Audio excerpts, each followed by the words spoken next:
안녕하세요.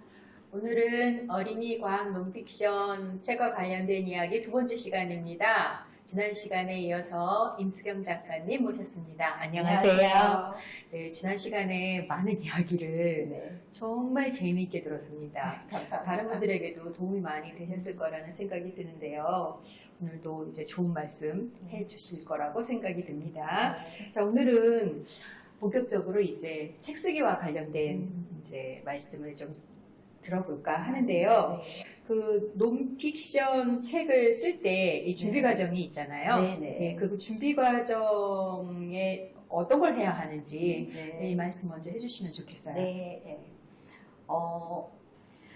보통 이제 뭐 다른 논픽션 작가들도 비슷할 수 있지만 어린이 과학 논픽션 작가 같은 경우에는 이제 기획자이면서 동시에 그 작가인 경우가 많습니다. 그래서 자신이 쓸 주제를 정하고 이제 구성이나 이런 것까지 다 해서 출판사에 이제 기획서를 내서 출판을 그 여부를 판단받는 경우가 많아요. 근데 실제로 이제 뭐 출판사에서 뭔 책을 써주세요 할 때도 그냥 주제만 줄 때가 많습니다. 예를 들면 세포에 대해서 써주세요. 이렇게 얘기를 하면 나머지 모든 것들을 작가가 다 할 수밖에 없는 게 이제 요즘 특히 그 출판사들이 어렵죠. 그래 여력이 안 되기 때문에 내부에서 이게 기획을 다 해서 그거를 의뢰하는 경우가 드물고 특히 과학 같은 경우는 과학을 전공한 편집자가 거의 없습니다. 만나본 적이 없기 때문에 그 과학을 내부에서 공부해가지고 기획까지 다 해서 이렇게 의뢰를 하는 거는 굉장히 힘들기 때문에 보통은 이제 그 작가가 그런 경우가 되게 많고요. 다른 논픽션과 마찬가지로 이제 어린이 과학 논픽션도 주제나 이제 소재를 먼저 정하고 그 다음에 이제 자료를 모으고 이제 자료를 읽으면서 목차를 정하고 구성을 하고 이제 원고를 씁니다. 근데 보통은 이렇지만 보통의 글쓰기랑 다르지 않죠. 같아요. 근데 이제 그 과학 같은 경우에 과학 상식책을 쓴다 그러면 이런 방법으로 하기가 힘들고 그 목차를 먼저 정하죠. 목차를 들어갈 그 질문 내용을 쭉 정하고 거기에 맞는 자료를 또 찾아서 하기도 하고 또 어떤 경우에는 자료를 읽으면서 이제 목차하고 구성을 같이 생각하기도 하고 이렇게 조금씩 달라질 수는 있습니다. 근데 이제 보통 이 순서대로 하니까 저는 일단 여기에 맞춰서 이야기를 해보도록 하겠습니다. 일단 과학책의 형태도 여러 가지이기 때문에 일단 기본적인 건 이렇게 흘러가지만 그때 어떤 글을 어떤 형태로 쓰느냐에 따라서 이제 달라질 수도 있다는 말씀 해주셨잖아요. 근데 어쨌든 그 책을 쓸 때 제일 중요한 게 이제 주제를 주어지기도 하지만 본인이 정하기도 하죠. 이제 출판사에서 이런 주제로 써주세요라고 하지만 나는 이거 쓰고 싶어 이럴 때가 있잖아요. 이제 그랬을 때 혹시 그 선생님이 책을 쓰시면서 나는 책을 쓸 때 대충 이런 기준으로 주제를 정해요 ran다거나 아니면은 어떤 다른 아이디어를 얻기도 하잖아요. 그래서 다양한 아이디어를 얻는 방법, 주제의 아이디어를 얻는 방법 뭐 이런 게 있다면 설명을 좀 해주세요. 이제 어떤 책이든지 책은 우리 삶과 동떨어질 수가 없잖아요. 그렇죠. 우리 삶을 담는 그릇인데 어린이 과학 논픽션도 마찬가지입니다. 그래서 어린이 과학 논픽션의 주제를 정할 때도 어린이 삶과 연결이 되는 주제를 정해야 되고 또 어린이의 호기심을 반영한 주제를 정하는 게 좋습니다. 그리고 주제는 두리뭉실하고 너무 넓으면 굉장히 힘들기 때문에 구체적인 주제나 소재를 정하는 게 좋고요. 또 이렇게 주제를 정할 때 미리 어떤 연령대의 그 어린이를 대상으로 쓸 건지 뭐 예를 들면 초등 저학년, 뭐 중학년, 고학년 뭐 이런 식으로 왜냐하면 주제가 같다고 하더라도 그렇죠? 사용되는 그리고 그런 것뿐만 아니라 같은 주제라고 하더라도 이 연령대별로 관심이 있는 부분이 조금씩 다르거든요. 예를 들면 로봇 같은 경우도 초등 저학년은 종류에 관심이 많을 수 있어요. 무슨 종류들. 그렇지만 고학년이 되면 종류보다는 얘가 어떻게 움직이지, 뭐 AI, 인공지능 가질 수 있을까, 뭐 이런 거에 관심이 있을 수 있기 때문에 이런 것들 것들을 고려하는 게 되게 필요하고요. 물론 여기서 이제 말씀드린 것도 중요하지만 제 개인적으로는 주제를 정할 때 제 자신이 흥미롭고 재미있게 생각하는 그런 주제를 정하는 게 중요하다고 생각을 합니다. 근데 작가가 재미있어하는 주제를 선정했을 때 네. 조금 경계해야 되는 부분도 있지 않을까요? 물론 그런 건 있죠. 어린이와 관계없는 거를 그쵸. 재미있어 하면 네네. 안 되는데, 네. 그래도 이제 약간 관계가 있으면서도 나도 얘가 정말 궁금하고, 요거 좀 더 이렇게 알면 좋겠어라고 생각하는 부분이 있으면, 네. 아무래도 제가 자료를 찾을 때 좀 더 재미있게 일을 하게 되는 거잖아요. 그리고 그렇죠. 글을 쓸 때도 굉장히 재밌어 하면서 쓰게 되면 제가 경험으로 미루어봐서 제가 재미있게 쓴 글은 남들도 재밌어요. 읽을 때 그걸 느끼더라고요. 근데 제가 네. 쓰면서 정말 쓰기 싫은데 이거 정말 의무감으로. 네네 막 그렇게 해서 쓴 글은 남들도 보면 재미없어 하더라고요. 그렇기 때문에 물론 앞에 말한 것처럼 어린이한테 도움이 되는 이런 주제를 정하고 호기심을 일으킬 수 있는 주제를 정하는 것도 중요하지만 작가 자신이 그렇다고 해서 나는 별로 얘에 관심 없는데 이런 거는 좀 아니라는 거죠. 그렇죠. 예. 그리고 이제 그렇다면 이제 주제를 정할 때나 혹은 글을 쓸 때 기준이 필요하잖아요. 네, 필요하죠. 근데 사실 이제 어린이들이 어디까지 이해해야 하고 어느 부분까지 이해할 수 있는지 이해하고 있는지 이런 걸 이제 꼼꼼히 알려주는 책이 있으면 좋겠는데 그렇죠. 연령대별로 네. 분명히 근데 다르니까. 제가 알기로는 이제 미국이나 이런 쪽은 좀 있다고 알고 있어요. 과학 아. 같은 경우에 좀 기준이 되는 게 있다고 하더라고요. 근데 우리나라는 이제 없기 없잖아요. 때문에 네. 모든 것의 기준이 이제 어린이 교과서? 과학 논피션 같은 경우는 과학 교과서가 될 수밖에 없습니다. 선생님도 그래서 과학 교과서가 기준이 네네. 되신 거예요. 이제 어쨌든 기본적으로는 어떤 주제가 나오면 책에서는 어느 부분까지 그렇지. 얘를 다뤄주고 있는지. 왜냐하면 초등생 교과서에서 하고 있지 않은 고등에서 하고 있는 걸 그렇죠. 알려줄 수는 보면은, 없잖아요. 네, 맞아요. 그러니까 그걸 기준으로 어느 정도까지 확장해서 알려줘야 하는지 이런 것들을 판단하는 이제 기준이 되는 거예요. 과학 교과서가. 그래서 뭐 그 언어나 지식 수준뿐만 아니라 이제 주제를 정하고 어떻게 쓸지를 결정할 때도 이제 과학 교과서가 기준이 되기 때문에 이제 어린이 과학 논피션을 쓰기 전에는 초등 과학 교과서를 분석하고 이렇게 검토해보는 그런 과정이 필요합니다.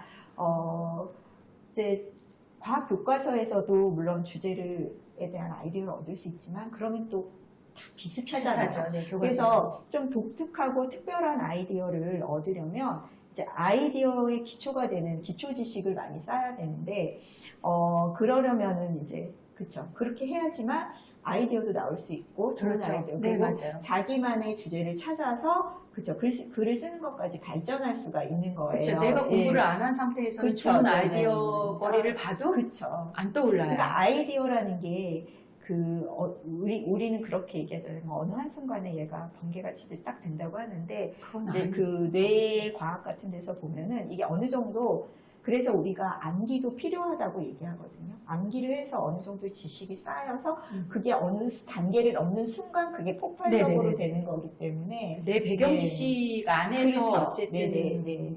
그러니까 보이는 아이디어도 거니까. 그렇죠. 배경 지식이 많을수록 좋은 그렇죠. 거잖아요. 네. 그러다 보면 이제 뭐 독서는 기본이죠. 어린이나 그렇죠. 어린이책, 뭐 과학뿐만 아니라 다른 책도 또 요즘은 이제 동영상 강의도 많고 강연도 많잖아요. 그런 거 보고 또 공연이나 영화 감상을 하는 거, 그다음에 뉴스나 다큐멘터리, 그다음에 이제 박물관이나 미술관 같은 전시를 보는 것도 또 도움이 되고요.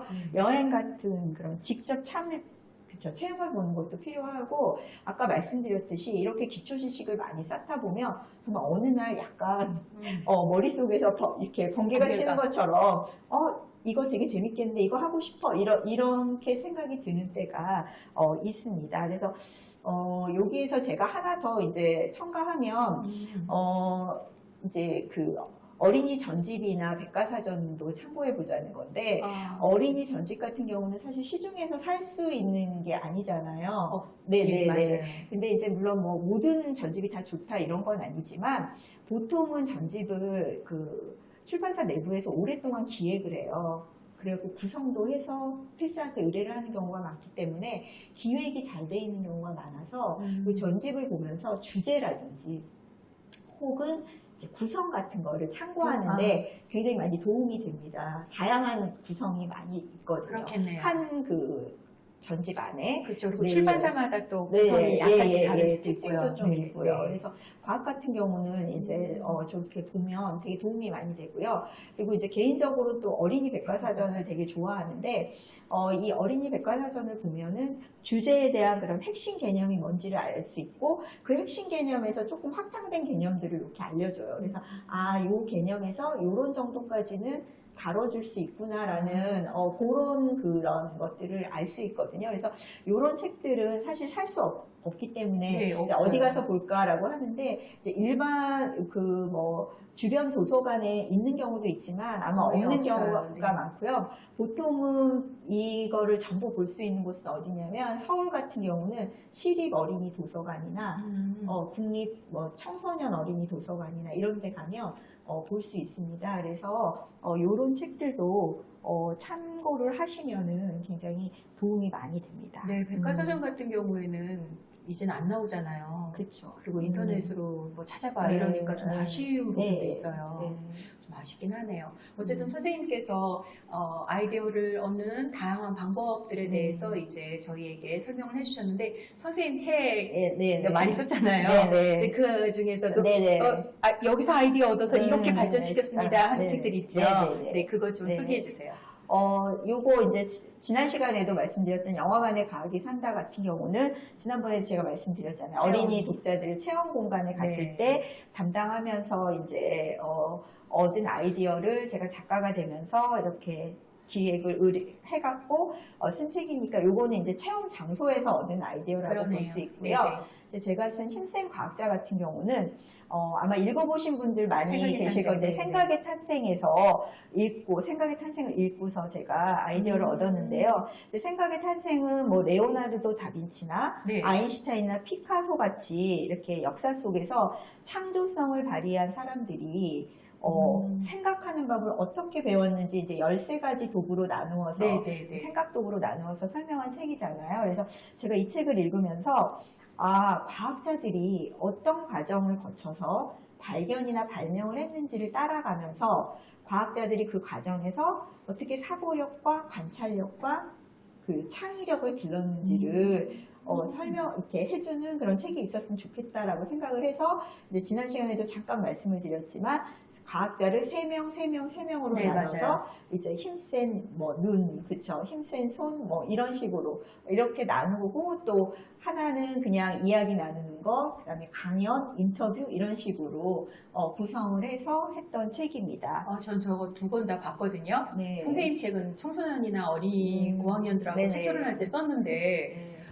여기서 아이디어를 얻었을 거라는 네, 생각은 네. 저는 일도 못했어요. 이 책을 이제 읽고서는 이런 생각을 하게 됐고 그래가지고 그렇구나. 네네. 많이 알아야 돼요. 책을 쓰게 됐습니다. 네. 생각의 탄생을 그때 굉장히 좀 감명 깊게 봤거든요. 네, 아니, 네. 감명 깊게 본 것 같은데 네. 어떤 분은 책을 쓰고 저는 아무 생각도 없이 네. 이제 그 다음은 이제 음악에서 얻은 저 아이디어인데, 영화인데? 네네, 저 말할 수 없는 비밀이라는 영화인데, 일본 영화 아니요, 아니에요? 대만 영화입니다. 대만. 그래서 이 영화는 여기 보이는 이 남자 주인공이 그 주연이면서 감독이면서 음악까지 한 그 중화권에서 되게 유명한 주걸, 천재네요. 네, 거의. 근데 고등학교 나왔어요. 아, 대학을 학교는 가고 별로 안 중요한 것 같아요. 피아노를 전공했는데 이 가수가 그 이제 음악도 여기서 담당을 했는데 제가 이제 이 영화를 보고 나서 이 가수에게 이제 관심이 있어서 이 가수가 만든 이제 노래들을 찾아서 듣게 됐어요. 근데 노래를 굉장히 많이 만들었거든요. 근데 제가 중국어를 아냐 하면 하나도 모릅니다. 하나도 못 알아듣는데 이 노래를 이렇게 듣다가 이제 가사를 사람들이 또 막 이렇게 번역해서 번역해 놓은 올려놓은 거. 거를 이렇게 봤는데 네. 너무 놀랬던 게 뭐냐면 제가 가사를 하나도 알아듣지 못했는데 이 네, 노래 가락만 듣고 느꼈던 느꼈던 감정이랑 이 노래 가사가 딱 맞아 떨어지는 거예요. 그래서 갑자기 그때부터 좀 궁금해진 게 사람은 왜 소리를 듣고 왜 또 몸에선 소리가 나고 잔소리 들으면 너무 싫은데 음악 소리 들으면 왜 좋고 같은 음악을 다 다른 나라 사람들이라도 언어가 다른데 그렇죠 느끼는 네. 감정이 왜 비슷해요. 같을까 이런 궁금증들이 막 생겨서 그 궁금증들을 풀어 나가다 보니까 이렇게 책이 됐습니다. 책이, 네네. 네, 그렇구나. 그래서 이처럼 이제 아이디어나 이런 주제는 어디에서든지 얻을 수 있습니다. 네. 근데 선생님 말씀 들으면서 느낀 거는 관심을 가지고 맞아요. 네, 관심을 가지고 보지 않으면 그냥 휙 지나가 버리고 마는 네. 그런 건데 작가들은 저런 데서도 주제가 될 만한 거리를 찾는구나 네. 감탄하게 되네요. 어쨌든 이렇게 다양한 곳에서 네. 아이디어를 얻어서 이제 책으로 이렇게 나오게 되는데 네. 전체적으로 이제 글을 쓸 때 이제 저희가 주제를 선택을 했다고 한다면 이제 이 내용으로 되기까지는 내용이 될 만한 거리들이 그렇죠. 이렇게 자료들이 네. 모여져야 네. 되잖아요. 네. 그 다음에 이제 그 모여진 자료를 정리해서 음. 목차로 이제 나오기까지의 과정이 필요하단 말이죠. 네. 네, 선생님께서는 어떻게 하시는지 네. 짚어주십시오. 이제 말씀하신 것처럼 주제를 정하고 나면 자료 조사를 하고 이제 자료를 모으는데 넌픽션 책이라는 게 하늘에서 떨어지는 게 아니라 기존에 있던 자료를 바탕으로 만들기 때문에 자료를 모을 때는 가능한 한 정말 자기가 정한 주제나 소재와 관련된 자료들을 많이 모아야 됩니다. 예, 많이 모아야 되는데 그래서 뭐 그 관련 있는 모든 어린 과학 넌픽션 책은 다 읽어보게 되죠. 다 읽어보는 게 필요하고요. 그리고 같은 소재의 어른책이나 외국책 같은 것도 보는 게 좋습니다. 그리고 관련 동영상이나 뭐 다큐멘터리, 영화, 뭐 인터넷 검색 같은 거는 기본이기도 하고요. 인터넷 검색을 할 때 이제 우리가 좀 더 다른 사람하고 다른 그런 자료를 모으고 싶다 그러면 그쵸. 네. 외국 사이트도 이제 검색해 보는 게 필요한데 굉장히 이제 여러 가지 뭐 많은 사이트들이 있어요. 근데 제가 이제 지금까지 해주고 싶은 네네네 있는 거죠? 네네 두 가지 정도 있는데 물론 굉장히 많습니다. 네네네. 되게 많은데 두 개 중에 이제 위에 있는 거는 기자들도 되게 많이 보는 일반 기자들도 하우스토프 웍스라는 그런 사이트인데요. 여기는 정말 수많은 것들이 작동하는 원리를 글, 그림, 동영상, 뭐 애니메이션 여러 가지 다양한 미디어를 이용해서 이렇게 알려주는 사이트여서 참고하시면 굉장히 도움이 많이 됩니다. 그리고 밑에 있는 거는 테드 에드인데 혹시 테드라고 아시나요? 강연 우리나라에서 이제 비슷하게 세관시를 하는 것처럼 그 외국 사람들이 하고 있어요. 맞아요. 유명한 분들 이렇게 불러다가 만들어서 그 테드에서 만든 교육용 플랫폼이 테드 에드입니다. 이거는 그 어린이를 위한 사이트예요. 그래서 각 주제별로 과학만 있는 게 아니라요. 정치, 경제, 역사 다 있습니다. 음악, 미술 다 있는데 그 주제를 뽑아서 짧은 애니메이션으로 만들었어요. 모두 다요? 네, 아이들이 엄청 너무 재밌네요. 재밌어요. 너무 재밌고 한글로 번역돼서 있는 것도 되게 많이 있고 영어도 어렵지 않아요. 왜냐면 아이들용이기 때문에 자막을 치면 쉬워요. 그래서 이거를 참고해 보시면 굉장히 재미있고 주제도 되게 다양하기 때문에 과학뿐만 아니라 다른 거에 참고하셔도 좋고요. 아이들이랑 같이 보셔도 굉장히 좋습니다. 저도 한번 찾아보겠습니다. 네. 이거는 제가 많은 분들한테 굉장히 많이 추천을 하는데 되게 좋습니다. 저런 방법도 있네요. 네. 그리고 이제 또 한 가지는 뭐냐면 직접 체험해보고 인터뷰를 해보자 했는데 지난 시간에 말씀드렸듯이 이제 저희 그 옆에 계신 김영희 선생님과 함께 우리가 넌픽션 공유 모임을 하고 있는데 거기에서 이제 우리들이 가장 많이 하는 얘기 중에 거실 작가가 되지 말자. 그렇죠. 그런 얘기를 정말 많이 합니다.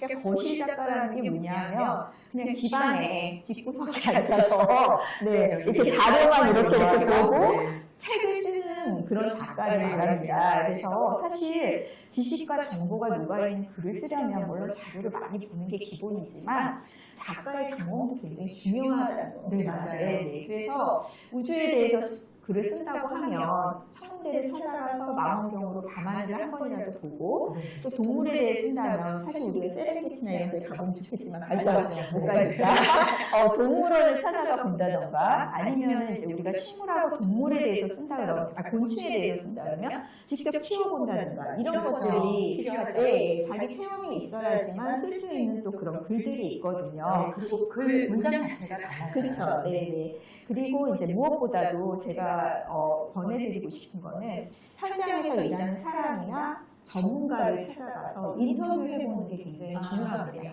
이렇게 되면 자료에서는 얻을 수 없는 그런 생생한 그렇죠. 지식과 정보를 얻을 수 있기 때문에 이 자료에서 보는 거는 해결이 안 되는 것들이 되게 많거든요. 그래서 이렇게 전문가를 인터뷰하는 것도 되게 좋고요. 여기 보면 이거는 뭐냐면 이 사진은 제가 영화관을 가야 센터에서 이렇게 직접 만들어 볼 수 있는 거를 해본다고 했잖아요. 돌리는 거. 그렇죠. 영화의 원리와 관련해서 하는 건데 이제 소마트로프라는 놀이기구를 만들어 보는 거를 제가 쓰게 됐는데 제가 직접 이제 만들어 봤어요. 이렇게 어항이랑 물고기를 그 니모잖아요. 니모를 그려가지고 뒤에 해가지고 지금 저기 해주시는 분은 돌아가신 저희 어머니의 손입니다. 네, 그래서 보관하시는. 네, 그래가지고 돌려봐서 이렇게 했거든요. 근데 이게 되게 간단한 것 같지만 이렇게 직접 만들어보고서 글을 쓰니까 쉽고 자세하게 만드는 과정을 설명해 줄 수 있어가지고 또 만드는 과정에서 어떤 점을 주의해야 되는지도 알려줄 수 있었어요. 그래서 이렇게 직접 경험해보고 글을 쓰면 자료만 보고 쓸 때보다 더 생생하게 글을 쓸 수 있습니다. 그리고 이제 이거는 제가 이제 영화관에 가기 산다에서 제일 마지막 페이지에 참고한 모든 자료들이에요. 그래서 책, 논문, 잡지, 인터넷 사이트 이런 건데 논문 같은 경우는 한국영상자료원에서 이제 관련 책이랑 논문을 찾아보고 그 밑에 이제 영화박물관이 있어요. 그래서 거기도 가고 남양주에 있는 종합촬영소도 가고 이렇게 이제 체험할 수 있는 데도 가보고요. 제일 마지막에 아마 안 보이실 수도 있는데 도움중고에서 CJ CGV 홍보팀하고 기술지원팀이라고 쓰여 있는데 네네네. 그래서 제가 이제 자료 다 읽고 잘 이해되지 않고 궁금한 점, 그 다음에 이분들이 이제 영화관 관련해서 일을 하시는 분들이니까 영화관에 이제 또 다른 숨은 어떤 과학이 있는지, 그리고 현재 이제 영화관들이 어디 정도까지 발전했는지, 그런 것, 이제 새로운 것들, 그리고 미래의 영화관은 이제 어떤 식으로 바뀔 것 같은지, 이런 것들을 질문을 해서 이제 도움을 많이 받았습니다. 그렇죠. 현장에 계신 분들이기 때문에 훨씬 더. 그래가지고, 인터뷰 해가지고, 따로 만나서 해가지고 도움을 되게 많이 받았는데요. 이렇게 얻은 정보를 사실 많이 쓰이지 않을 때도 있지만, 단 한 줄을 쓰더라도 이렇게 해서 쓴 그런 글은 다른 것과는 다르기 때문에 의미가 있다고 할 수 있습니다. 저도 공감합니다. 선생님 책 다 보고 나서 10페이지 보면서 그 생각했어요. 엄청 노력하셨다. 네. 독자 입장에서는요, 저런 책 보면 되게 감사하다는데. 감사합니다. 그리고 제가 이제 또 한 가지 말씀드리고 싶은 거는 외국에 자료 요청을 해보자라는 거예요. 그래서 이 책은 이제 제가 쓴 우리 집에 온 노벨상인데 집에서 볼 수 있는 물건 중에 노벨상을 받은 과학과 과학기술이 숨어있는 이제 물건을 소개하고 거기에 이제 들어있는 과학과 과학기술을 알려주고 이제 노벨상 받은 과학자를 소개하는 책인데 제가 이제 이 책을 만들려고 하면서 스웨덴에 있는 노벨 박물관 그 사이트를 방문을 했어요. 그래서 보다 보니까 마침 거기에서 제가 이렇게 준비하고 있는 것과 비슷한 컨셉의 전시를 하고 있더라고요. 그래서 박물관에 메일을 보냈어요. 내가 이런 책을 준비하고 있는데 너네들이 하고 있는 전시에 그 자료를 내가 좀 받고 싶다. 그랬더니 보내줬어요. 어린이 책이라고 하셨나요? 네, 당연히 어린이 책이라고 하죠. 이런 책을 준비하고 있다라고 얘기를 하고 그러면 이제 거기에서 그 자료가 와서 그 자료를 보고 목차를 정하고 하는데 굉장히 도움을 많이 받았습니다. 그래서 제가 이제 잡지 만들 때 외국에 그 사진 자료나 혹은 이런 그 자료들을 연구소나 이런 쪽에 요청해서 받은 적이 굉장히 많은데 그때마다 되게 놀라는 게 연구소뿐만이 아니에요. 무슨 디자인 사무실에서 미래의 건축에 대한 걸 할 때 사진을 받은 적도 있거든요. 한 장을 주더라도 그분들한테 되게 놀란 거는 항상 이제 이게 어린이 잡지고 뭐 어린이를 위한 거다라는 글을 쓰면 굉장히 성심성의껏 너무 모든 자료와 사진들을 이렇게 보내줘가지고 되게 감동을 받는 데가 굉장히 많아요. 그래서 어려워하시지 말고 내가 이렇게 하고자 하는 게 외국에 어느 곳에 있다 그러면 자료를 요청해 보시는 것도 굉장히 좋은 방법입니다. 네네. 저런 생각은 잘 못하거든요. 그렇죠. 근데 저도 아마 책만 썼으면 이런 생각을 하지 않았을 때 잡지하면서 굉장히 그 연구소들을 실시간으로 받은 적도 있고 저를 위한 그 예전에는 이제 이런 인터넷이 요즘처럼 이렇게 주고받는 게 아니고 다른 그 방법으로 주고받는 게 있었는데 저를 위한 그 공간을 열어줘가지고 사진 자료나 이런 거를 다 넣어주고 이런 경우도 굉장히 많았거든요. 그래서 제가 생각할 때는 필요한 자료가 있으면 정말 특히나 어린이를 위한 글을 쓴다 그러면 굉장히 호의적이더라고요. 그거는 저도 경험을 한번 해봤는데요. 그 청소년 대상으로 강의를 하는데 어떤 웹툰 작가의 그림을 보고 너무 좋은 거예요, 두 컷인데. 그래서 조심스럽게 저도 처음 해봤거든요. 그 문자들이 바로 감사하다고 써도 된다고. 그렇죠. 그러면서 강의에 써주신다고 하니까 제가 이제 어떤 내용의 어떤 강의에 씁니다라고 이제 보내드렸는데 보내주셨어요. 그래서 쓰셔도 된다고 얼마든지 되니까 쓰시라고 해서 되게 고마워했던 적이 있는데 저는 우리나라에서만 해봤어요. 그러니까 이제 이런 경우는 받고 나서 이제 감사하면 책이 나오거나 잡지가 나오면 보내드리면 그럼 또 답이 와요. 너무 잘 받았다. 너무 멋지다고 하시면서 답이 옵니다. 네네. 그래서 좀 그런 경험들을 많이 해봤기 때문에 저는 이제 하면 외국 좀 사이트들을 많이 보고 좋은 자료가 있으면 그쪽에 이제 영어로 이렇게 해가지고 짧게 하는 거니까 그거는 어린이 위한 거 쓰려고 하는데 좀 도움을 달라 그러면 많이 아주 진짜로 친절하게 해주니까 한번 해보시는 거를 권해드리고 싶고요.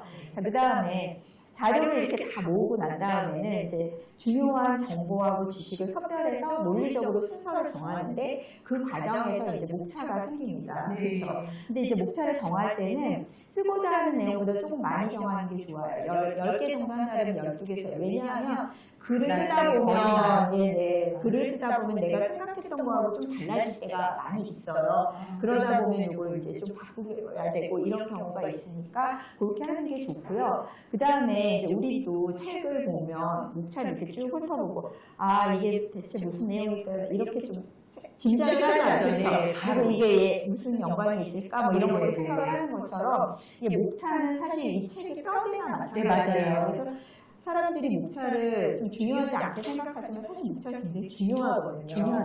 그리고 우리가 목차를 딱 보고서 이거 재미없게 책이 던지기도 하고 이거 재미있겠는데 이렇게 생각하기도 하잖아요. 그러니까 그렇기 때문에 이제 목차의 제목을 정할 때는 그 내용을 대표하면서도 이제 흥미를 끌 수 있도록 해야 됩니다. 그리고 이제 목차를 정하려고 지식과 자료를 선별할 때 정말 이제 염두에 둬야 될 게 우리가 이제 처음에 좀 전에 자료를 구할 때 여기저기서 다 모으자고 했는데 버리자, 아낌없이 버리자 그런 얘기인데요. 여기 보면은 이제 어린이책 쓰는 분들의 이제 기본서라고 할 수 있는 그 책 어린이라는 책에 나와 있는 내용인데 보면 어린이의 마음을 마구 눌러버릴 만큼 많은 재료로 꽉 채운 책이 아니고 마음속에 하나의 씨앗이 떨어져 그 씨앗이 안에서 커가는 지식의 책을 사랑한다. 또 지식의 본질에 대해 거짓을 말하지 않고 지식이 모든 것을 대신한다고 큰 막말을 하지 않는 책을 사랑한다. 그런 내용이 있어요. 이처럼 어린이과학 넌피션을 쓸 때도 이제 대상 연령에 맞춰서 얼마만큼 이제 정보를 줘야 되는지 되게 어렵잖아요. 어렵죠. 그렇죠. 특히나 뭐 경험도 적고 개념에 대해서도 많이 모르고 있는데 무조건 막 많이 줄 수 없고 그러니까 뺄 거는 이제 과감하게 빼야 합니다. 근데 이제 뭐 중요한 걸 빼면 안 되겠지만 근데 이것도 중요하니까 뭐 저것도 중요하니까 계속 넣다 보면 결국 나중에 보면 그냥 지식과 정보로만 가득 찬 책이 들고 마는 거예요. 그래서 숨대기가 두려운 책이 되고 예. 하나도 재미없는 책이 되죠. 예, 그렇게 됩니다. 그래서 사실 어른도 마찬가지지만 어린이도 그 한 주제에 대해서 그 책을 그 책을 읽고 모든 정보를 알 수는 없잖아요. 그렇죠? 네. 어른도 그거는 마찬가지고요. 그래서 한 권의 책을 통해서 여기 있는 것처럼 하나의 씨앗이 떨어지는 것처럼 그러니까 작은 그런 일부라도 만족을 시키고 거기에서 좀 다른 호기심이 조금 생기고 네. 아니면 거기서 더 나아가서 다른 책으로 옮겨갈 수 있으면 사실 성공한 성공한 거죠. 거죠. 네. 대성공입니다. 네. 그래서 정한 주제나 소재에 대한 모든 지식과 정보를 넣어야 한다는 그런 강박관념을 좀 버리는 게 되게 쉽진 않아요. 왜냐면 내가 자료를 많이 모으면 이 자료도 좋고 저 자료도 좋고 그래가지고 빼기가 너무 힘들지만 어쨌든 간에 예, 그런 작업이 좀 필요합니다. 그래서 목차의 예를 보면은 요거는 이제 영화관에 가게 산다의 목차예요. 네. 그래서 아까 얘기했듯이 동선을 따라갔는데 이제 그 순서대로 해서 첫 장은 영화의 원리 속의 수문과학을 찾아서 두 번째 장은 영화를 만드는 과정 속의 수문과학, 그다음에 세 번째 장은 이제 영화를 보여주는 데 수문과학, 그다음에 이제 영화를 보다 보면 특수효과 같은 게 있잖아요. 그래서 특수효과 속의 수문과학, 그다음에 이제 상영관 안에 여러 가지 장치들, 이런 것들이 화면도 있고 그렇죠. 하죠. 그래서 또 뭐 3D 영화관에 또 그것도 있고 4D 영화관은 또 다르잖아요. 이제 이런 것들이 있고 마지막으로는 이제 미래 영화관은 어떻게 될지 거기에 수과학을 알려주는 이렇게 돼서 연결이 된 거고요. 그 다음은 이제 우리 집에 온 노벨상 같이 이렇게 과학 상식을 다루는 책 같은 경우는 특별하게 연관관계가 있다 보다. 그렇죠. 예, 그냥 이렇게 쭉 나열된 형태로 이런 목차도 될 수가 있습니다. 네.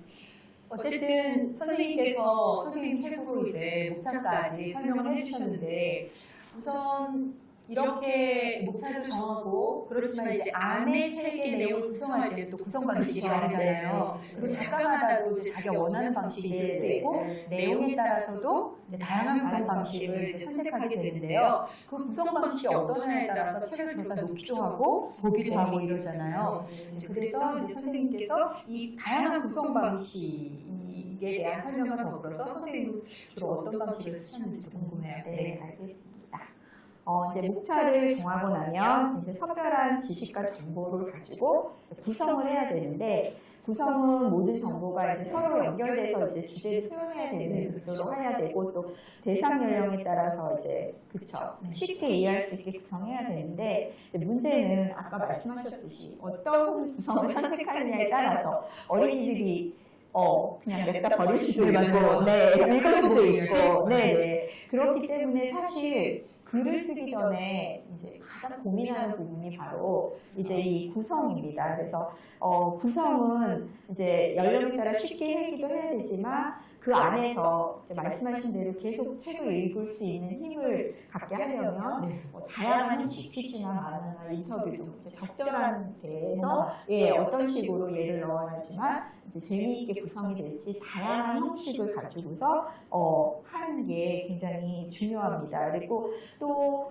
그 구성할 때도 뭐 좀 놓치기 쉬운 게 뭐냐면 어떤 꼭지는 분량이 뭐 긴데 어떤 꼭지는 짧고 이러면 안 되고 어쨌든 적절하게 양이 있어야 되고 또 이제 반복되는 형식 같은 게 있어서 조금 리듬감을 줘야지 중구난방으로 되면은 그것도 난해하게 되죠. 그래서 저 같은 경우는 요거는 이제 잘 보이진 않으시겠지만 이거 직접 그리신 네, 거예요? 네, 네. 제가 다 그린 건데 이거 구성안이라고 합니다. 그래서 구성안은 뭐냐면 각 페이지에 어떤 글이 들어가고 어떤 사진과 어떤 일러스트가 들어가는지 그림이 들어갈지를 표시한 건데요. 이게 이제 영화관을 가기 산다를 만들었을 때 이렇게 그린 구성안이에요. 그래서 이 책 같은 경우는 제가 구성안을 끝까지 다 그렸고요. 저는 그림책 작가 저렇게 하는 줄 알았는데 네. 작가님도 저렇게 네. 하시는구나. 이게 저는 이제 잡지를 만들 때 매 그 페이지 구성안을 그려야 됩니다. 이제 그러다 보니까 이제 버릇이 돼서 그런 것도 있고요. 이 영화관을 가게 산다 같은 경우는 제가 이렇게 구성도 하고 일러스트 발주도 제가 했습니다. 네. 그래서 그거를 다 그리고 여기에 이제 맞춰서 글을 썼는데 사실은 이제 구성한 대로 딱 나오는 건 아니에요. 그래서 하다 보면은 그리고 또 디자이너가 또 이렇게 하는 게 달라지기 때문에 일단은 이렇게 해놓으면 이제 글을 쓸 때 나중에 제가 또 설명을 드리겠지만 글과 그림에 들어가는 그런 정보들을 재현할 수 있고 이런 부분들이 있거든요. 그래서 이제 이렇게 구성안을 그려서 제가 이제 아까 지난 시간에도 한번 잠시 보여드렸는데 이런 식으로 앞부분에 들어가는 부분이 있고 그 다음에 여기 이제 도의백과 이런 그리고 전에도 말씀드렸지만 이제 영화를 집어넣고 재미있게 그런 내용들을 그 만화, 영화 관련된 역사 속의 에피소드를 이렇게 해서 만화를 넣고 또 다른 이제 이것도 만화컷과 사진을 넣고 그다음에 그 만들기 아까 보여드렸던 그렇게 해서 이렇게 구성을 했습니다. 본인이 직접 저렇게 하시는 네. 거예요. 저는 그냥 글 작가들이 글만 쓰고 그림 그리신 분 따로 따로 하고 이러는 줄 알아요. 그러니까 일러스트 그리시는 분은 따로인데 이제 그림 발주를 그렇게 그려서 보내면 일러스트가 이게 과학책은 특히나 그림이 되게 중요하잖아요. 왜냐면 어느 때는 이렇게 무식한 저도 보다가 이 그림 이상한데 이런 데 있거든요. 근데 선생님이 그렇게 해서 보내주시면 그리시는 분도 조금 더 수월하지 않을까 생각을 하게 되네요. 어쨌든 이렇게 이제 구성을 하고 여러 방식으로 이제 고민을 한 다음에 글을 쓰기 시작합니다. 이제 본격적으로 이제 글 쓰기가 시작된 거잖아요. 쓰는 것에 대한 이야기를 이제부터 선생님께서 해주셨으면 좋겠습니다. 그리고 좀 지루할 수 네, 맞아요. 이제 그 구성까지 다 했으면 이제 원고를 쓰는데 너무 이게 좀 어려운 얘기긴 하지만 너무 쉬우면 또 애들이 약간 그래요. 이건 저 꼬마들이 보는 거 아니야? 이러면서 안 읽기도 하고 또 어려우면 또 어렵다고 안 읽기 때문에 이런 이제 지식과 정보를 선택하는 게 굉장히 좀 어려운데 그렇게 해야 되고요. 근데 이제 무엇보다도 우리는 지식과 정보를 쓰니까 가장 중요한 게 이제 정확하게 써야 됩니다. 또 과학 같은 경우는 사실과 가설이 있잖아요. 그리고 나의 생각이 있잖아요. 그렇죠. 그거를 명확하게 구분해야 될 수 있어야 됩니다. 그거를 잘 해야 되고요. 그 다음에 이제 설명을 할 때도 명확하고 알기 쉽게 해야 되는데 알기 쉽게 해야 된다고 해가지고 사실 왜곡하거나 단어를 그렇죠. 과도하게 생략하거나 이런 것들을 좀 하면 안 되고요. 또 좀 전에도 왜 아낌없이 과감히 버리자라고 했던 거는 원고 쓰기에도 마찬가지게 많은 지식 주려고 하기보다는 제대로 적더라도 제대로 잘 소화할 수 있을 정도의 그런 정보를 주는 게 굉장히 중요하고요. 특히 이제 과학 논픽션에서는 그 실험이라든지 분류라든지 이런 그 관찰같이 과학적인 그런 방법을 통해서 어린이들이 그러니까 단순한 지식 정보뿐만이 아니라 과학적인 원리나 질서를 체계적으로 깨달아서 과학적인 태도와 방법을 낼 수 있도록 해주는 것도 굉장히 좋습니다. 그거 되게 중요한 것 같아요. 네. 그래야 그 다음이 더 그렇죠.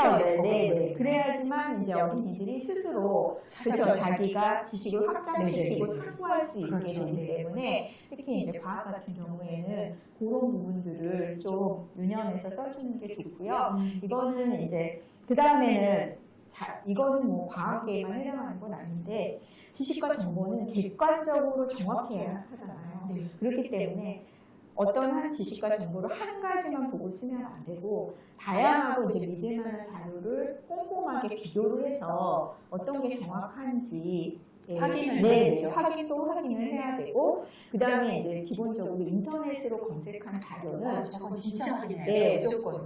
검증되지 않았기 때문에 무조건 확인해야 되고요. 저 같은 경우는 아까 이제 뭐 종이조들 백과사전이 안 나와서 이제 안타깝다고 하셨는데 저는 이제 개인적으로 갖고 있기 때문에 저는 기본적으로는 백과사전을 제일 먼저 봅니다. 그래서 이제 그 전체적인 개념을 그걸 통해서 알아보고 그 다음에 사실을 확인할 때도 인터넷 백과사전을 보기도 하지만 그보다는 이제 종이 백과사전을 보고서 하고요. 또 필요한 경우에 혹은 제가 이 부분은 명확하게 잘 안 된다라고 했을 때는 그 중고등학교 교과서나 대학 교재까지도 찾아보곤 합니다.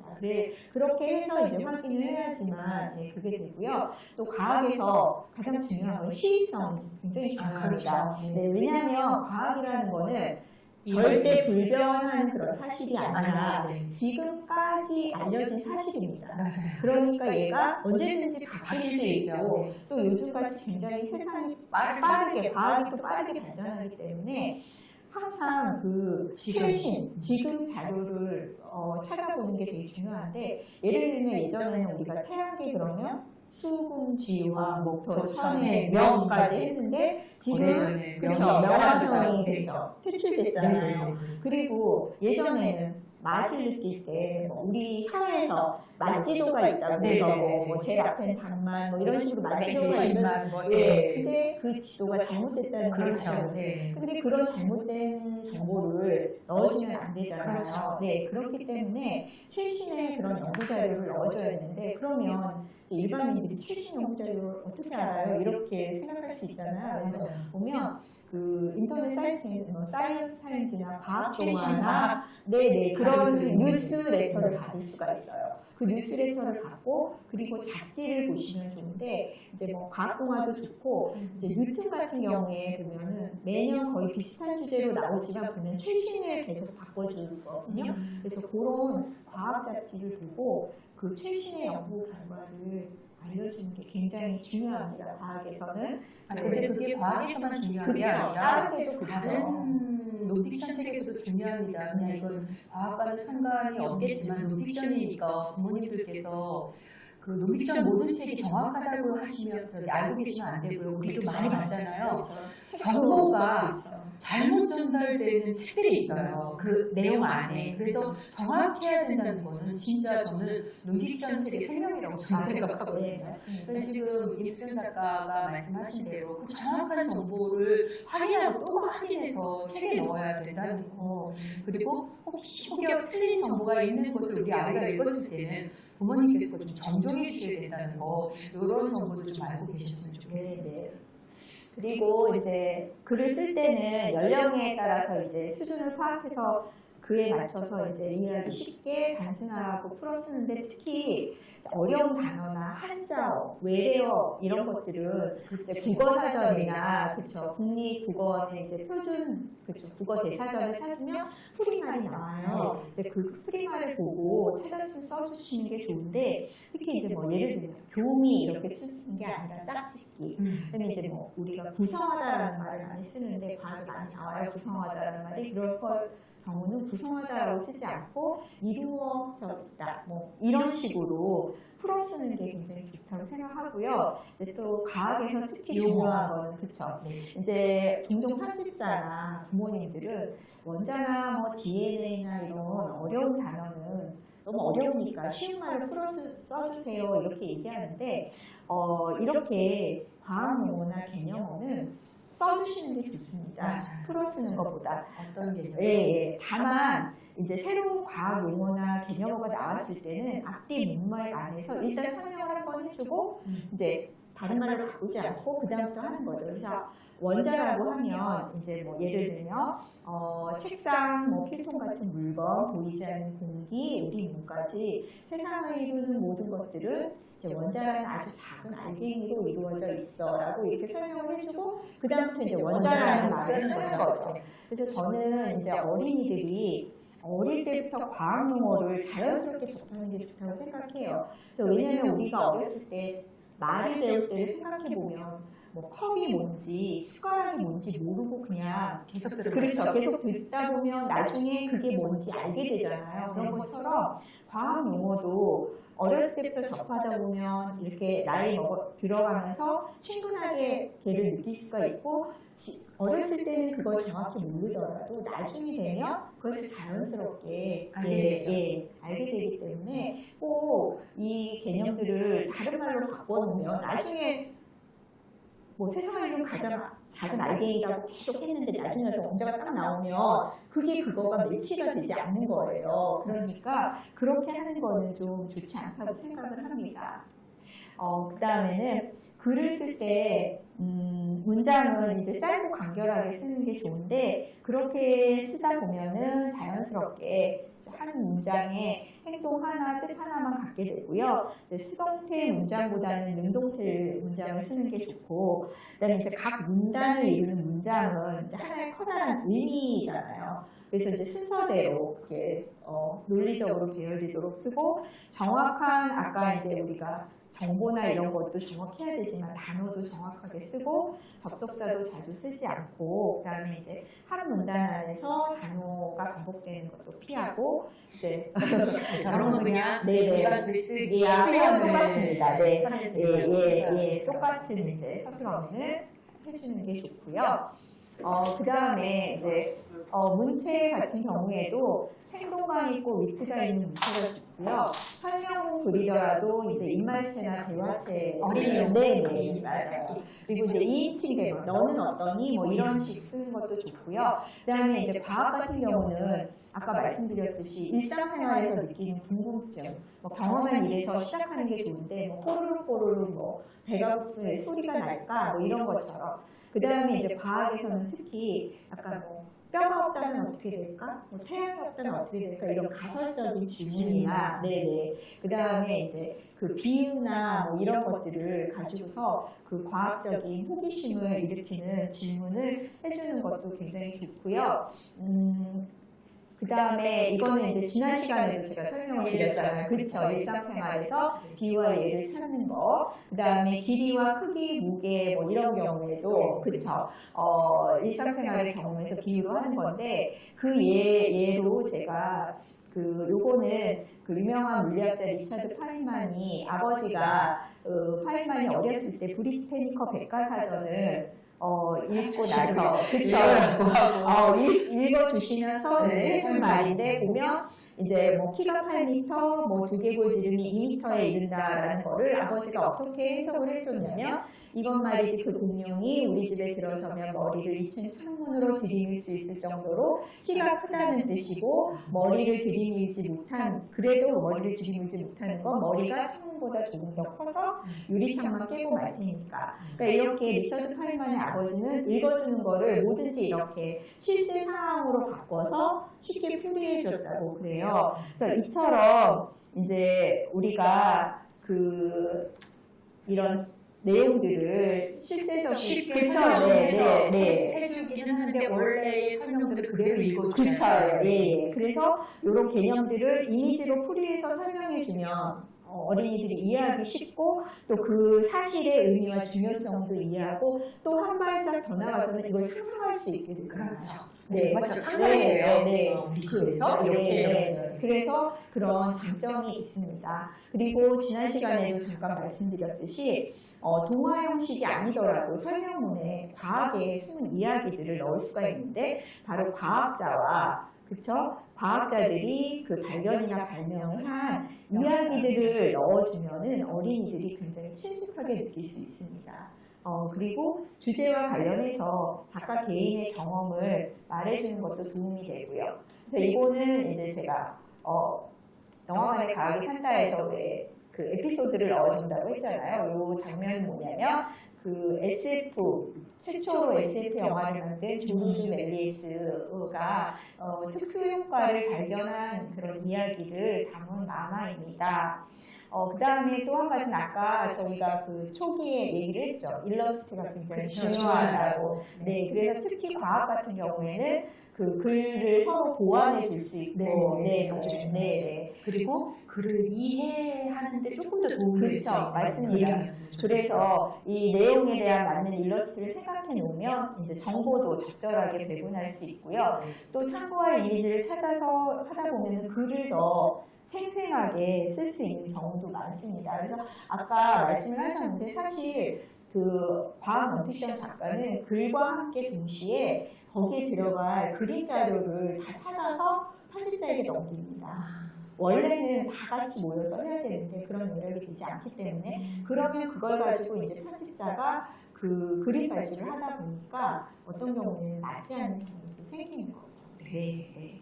그래서 이제 요거는 제가 영화관의 과학이 산다에서 이제 어떻게 눈으로 우리가 사물을 볼까를 그려놓으면 여기에 들어갈 내용과 그쵸. 그 본문에 들어갈 글을 이렇게 배분할 수 있고요. 이거는 이제 세상에서 제일 뾰족하지는 과학책. 제가 이거는 잡지 만들 때 연재했던 글을 모아서 낸 책인데요. 중국인 거 아닌가요, 저거? 네, 중국 한 7개 나라에 나갔는데 기생충, 뭐 이런 꼬질꼬질한 더럽다고 생각되는 것들 속에 숨은 과학인데 이 경우에는 제가 매달 그림 작가를 만나서 구성과 일러스트를 같이 상의해서 그림을 그렸어요. 그런데 이 그림이 온 다음에 제가 글을 썼습니다. 그래서 그림을 보면서 이 도입 부분이랑 글이 훨씬 재밌어졌고요. 저는 이걸 쓸 때 굉장히 재밌어하면서 써가지고 그림도 재밌어요. 네, 제가 그래서 그 제 책 중에서 가장 글과 굉장하는 제목까지 잘 어울리는 그런 책이 아닐까라고 생각을 하고요.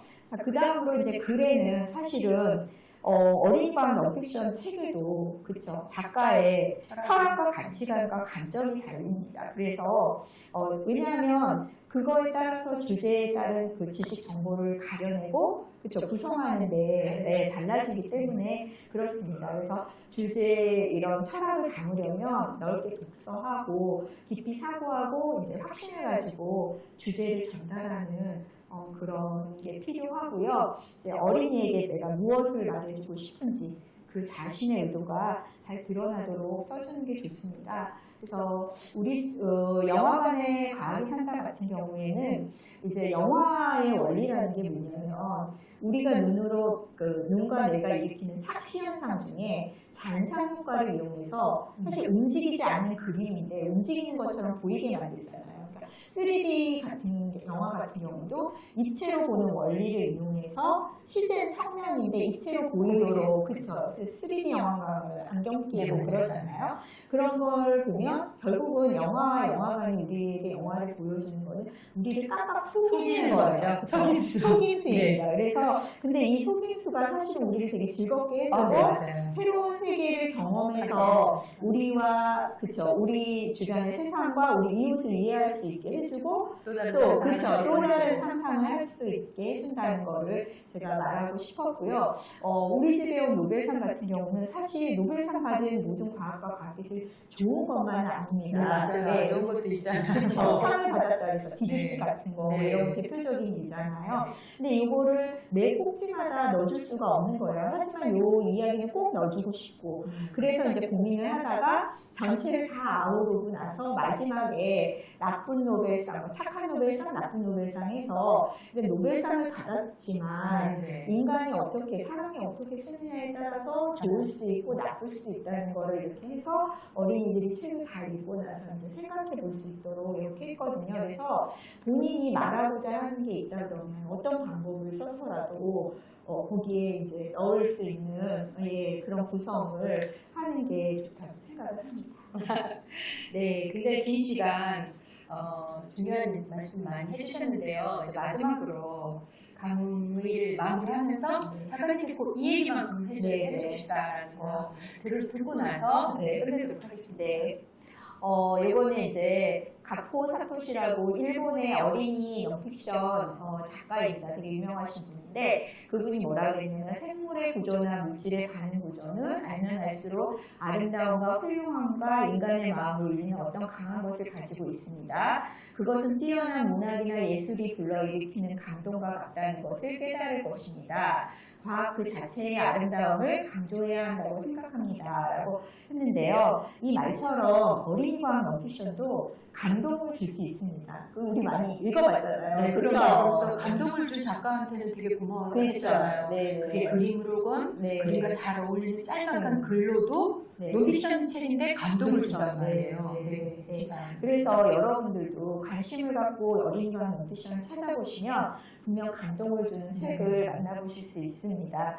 그리고 근데 하지만 사실 감동을 주는 이런 어린이와 non-픽션 책을 쓰는 거는 정말 좀 어려운 일입니다. 그래서 아마도 이런 책을 쓰는 게 어린이와 non-픽션 작가들의 꿈이죠? 그렇죠. 꿈이고 물론 저도 최종 마찬가지로 목적이고. 네, 그렇습니다.